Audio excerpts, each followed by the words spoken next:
सातों प्रश्नों का जवाब दे देते हैं, वे तुरंत गुरु महाराज के चरणों में दंडवत झुक करके प्रणाम करते हैं, कहते हैं गुरुदेव माफ कीजिए, मुझसे गलती हो गई।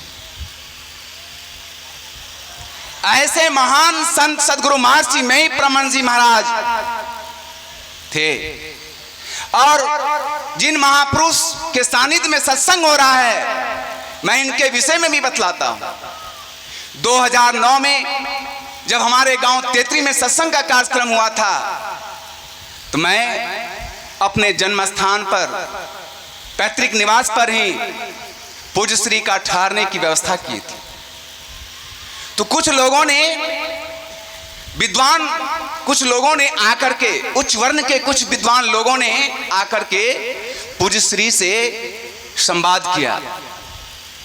और ऐसे संवाद नहीं किया, वे गठरी बांध करके आए थे। जिस तरह से सर्वाजित नहीं आया था कबीर साहब के पास, ठीक उसी तरह से गठरी बांध करके आए थे और पूज्य श्री से संवाद कर रहे थे। पूज्य श्री को बार बार सुझाव दे रहे थे और बार बार पूज्य श्री भी सुझाव उनको दे रहे थे। और अंतो गत्वा जो गठरी बांध करके आए थे, वे ऐसे महापुरुषों के ज्ञान से इतना प्रभावित हो गया, इतना प्रभावित हो गया कि पूज्य श्री के जन्म उत्सव के अवसर पर सहरसा की धरती जो बैजनाथपुर में आश्रम है, वहां जाकर पूज्य श्री का दर्शन किया और वहां जाकर उन्होंने भजन भेद लिए। ऐसे महान संत सदगुरु, ऐसे महान महापुरुष आप सबों के बीच आए हुए। विचार कीजिए, ऐसे संतों के शरण में हम और आप ज्ञान अर्जन कर रहे हैं। कैसे हैं? भगवान राम ने कहा, सट विकार जित अनग अकामा, अचल अकिंचन सुचि सुख धामा। कैसे हैं संत? कैसे होते हैं? कहते हैं जो काम क्रोध लोभ मोह ईर्ष्या द्वेष जैसे खट विकारों को अपने अधिकार में कर लिए रहते हैं।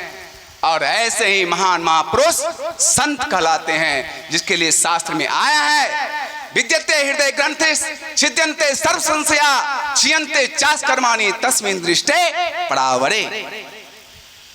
ऐसे महान संत होते हैं। और गुरु महाराज ने तो सरल सरल भाषाओं में सब कोई समझ सके उन्होंने कहा, शांति अस्थिरता और निश्चलता को कहते हैं, और जो शांति को प्राप्त कर लेते हैं वही संत कहलाते हैं। और ऐसे संतों का जो संग कर लेते हैं वही असली सत्संगी होते हैं और वही संत मत। ऐसे संतों के विचारों को हम लोग सुनने के लिए आए हुए। जब गुरु महाराज के गुरु बाबा देवी साहब के साथ पास जब हमारे गुरु महाराज गए, तो गुरु महाराज से कहा, लाला तुम पहले दरियापंथी थे, तुम किसी एक नदी में स्नान करके गोता लगाया था, उस नदी में स्नान करके तुमने जो कुछ कमाया, लेकिन अब जो तुम आए हुए हो लाला, अब यह दरियापंथी नहीं है, यह क्या है? यह समुद्र पंथी है। और यही समुद्र पंथी क्या है? संत मत।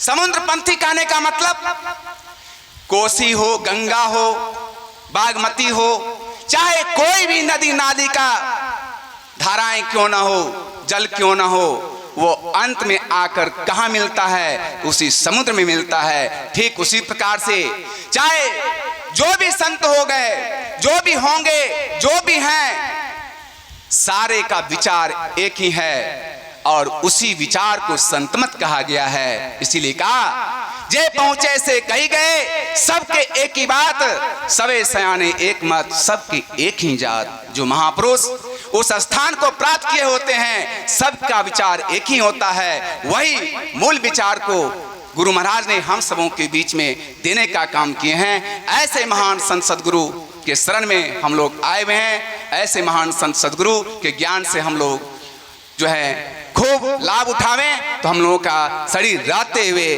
4 चीजों की प्राप्ति हो जाएगी। आप लोगों ने सुना, इसलिए विशेष हम लोग पूज्य श्री के द्वारा ही सुने तो और भी कल्याण होगा। इन्हीं शब्दों के साथ मैं अपने विचारों पर विराम। पूज्य श्री को प्रणाम, गुरुजनों को प्रणाम। श्री सद्गुरु महाराज की।